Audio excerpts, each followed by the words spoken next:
Welcome to Lavanya's life style. இன்றைக்கி நம்ம பார்க்க போகிறது வந்து மிளகு பூண்டு குழம்புங்க.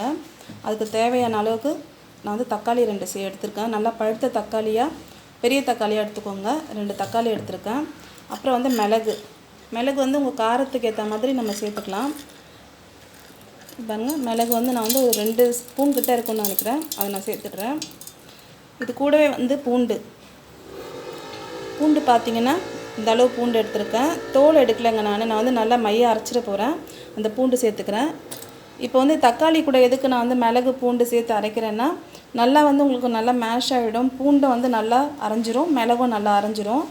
இதை வந்து அரைச்சிட்டு எப்படி வைக்கணும்னு நான் உங்ககிட்ட காமிக்கிறேன். இப்போ பாருங்கள், இந்த மாதிரி வந்து வெங்காயம், அதாவது தக்காளி வந்து நல்லா பெரிய தக்காளி 2, மிளகு 2 ஸ்பூன் ஃபுல்லாக போட்டிருக்கேன். அப்புறம் வந்து கூட வந்து பூண்டு ஆட் பண்ணியிருக்கேன். இதை வந்து இந்த மாதிரி நல்லா அரைச்சிக்கணும். கலர் பாருங்கள், நல்லா இருக்குது பாருங்கள். அந்த மாதிரி மிளகோட அந்த பிளாக் கலர் தெரியுது.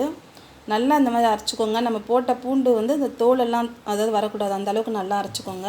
நான் வந்து புளி வந்து இந்த அளவுக்கு ஊற வச்சுருக்கேங்க. பாருங்கள், இந்த அளவுக்கு புளி ஊற வச்சுருக்கேன். இதை கரைச்சி நம்ம வந்து இந்த குழம்பு எப்படி வைக்கிறது காமிக்கிறேன். உங்களுக்கு வந்து புளி வந்து உங்களோட அளவுங்க, அதாவது எவ்வளோ தேவைப்படுதோ, ரொம்ப அதிகமாக கொஞ்சம் புளிப்பு தேவையோ, இல்லை வந்து கொஞ்சம் லிமிட்டடாக புளிப்பு இருந்தால் போதும், காரம் வந்து ஜாஸ்தி இருக்குன்னு நினச்சிங்கன்னா நீங்கள் அதுக்கேற்ற மாதிரி புளி சேர்த்துக்கோங்க. அப்புறம் சின்ன வெங்காயம் வந்து நான் தாளிக்கிறதுக்காக வச்சுருக்கேன். நீங்கள் வந்து சின்ன வெங்காயம் இருந்ததுனால நான் வச்சுருக்கேன். நீங்கள் வந்து பெரிய வெங்காயம் கூட யூஸ் பண்ணிக்கலாம். இப்போ வந்து பாருங்கள், நான் வந்து புளி தண்ணியை வந்து கரைச்சி இதில் சேர்த்துருக்கேன். இப்போ வந்து இன்னும் கொஞ்சம் கரைச்சிட்டு நம்ம மிக்சியில் அரைச்சி வச்சுருக்கோம் இல்லையா, இது பாருங்கள், இந்த மாதிரி அரைச்சி வச்சுருக்கோம் இல்லையா, மிளகு பூண்டு தக்காளி எல்லாம் சேர்த்து அதோடு சேர்த்து இந்த தண்ணியை நான் சேர்த்துக்கிறேன்.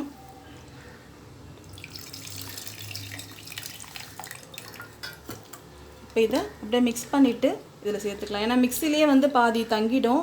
அதனால் இந்த மாதிரி கொஞ்சம் வந்து புளி தண்ணியை சேர்த்துட்டு இதில் சேர்த்துக்கலாம். இது வந்து த்ரோட் இன்ஃபெக்ஷனுக்குலாம் ரொம்ப நல்லதுங்க. நல்லா வந்து கோல்டுக்கெலாம் நல்லா கேட்கும்.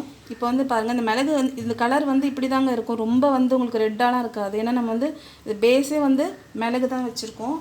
இப்போ வந்து இதுக்கு வந்து தேவையான அளவுக்கு காரம் சேர்த்துக்கிறேன்.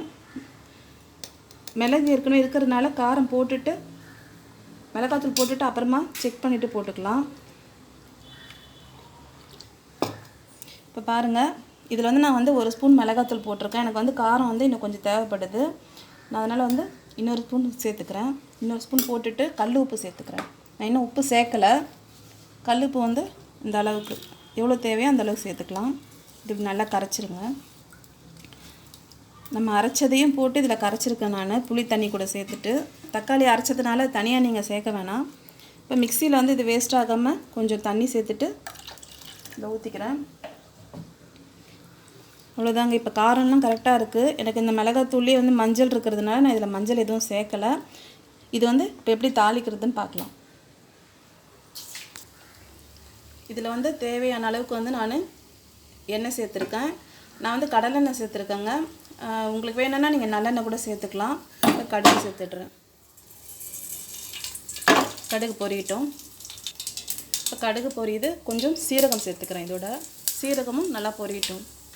அப்புறம் இதோட வந்து கொஞ்சமாக வந்து வெந்தயம் சேர்த்துக்கிறேங்க. நிறைய சேர்க்காதீங்க, ஏன்னா கசக்கும். நல்லா வந்து வெடிக்கட்டும்.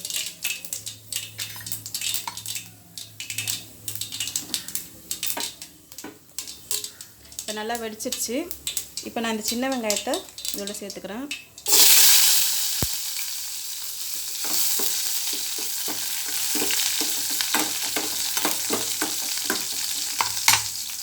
நான் வந்து உங்கள்கிட்ட ஏற்கனவே சொல்லியிருக்கேன். நான் மீன் குழம்பு வச்ச ரெசிப்பிலே சொல்லியிருக்கேன். நான் வெங்காயம் வந்து எந்த ஒரு குழம்புக்குமே வந்து நல்லா வதங்கணும், அப்போ தான் வந்து குழம்பு டேஸ்ட்டாக இருக்கும்னு சொல்லியிருக்கேன். அது மாதிரி நல்லா கொஞ்சம் வதங்குற அளவுக்கு பார்த்துக்கோங்க.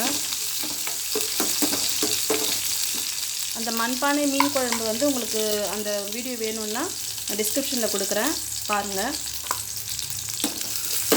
இந்த சின்ன வெங்காயம் நல்லா வதங்கட்டும். நான் வந்து இதில் வந்து பூண்டு சேர்த்து தான் அரைச்சிருக்கேன் இல்லைங்களா, மிளகு பூண்டெல்லாம் தக்காளி கூட சேர்த்து தான் அரைச்சிருக்கேன். அதனால் தனியாக வந்து நான் வந்து இதில் எதுவும் பூண்டு சேர்க்கலை.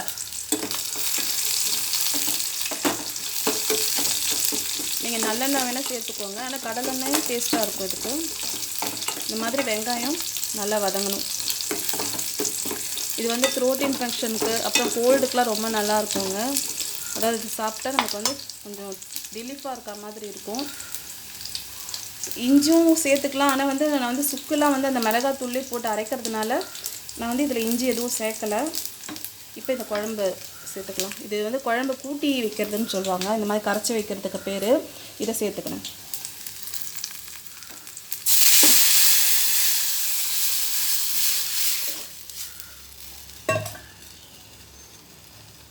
இப்போ மிளகு பூண்டு குழம்பு இதில் கரைச்சி சேர்த்தாச்சு.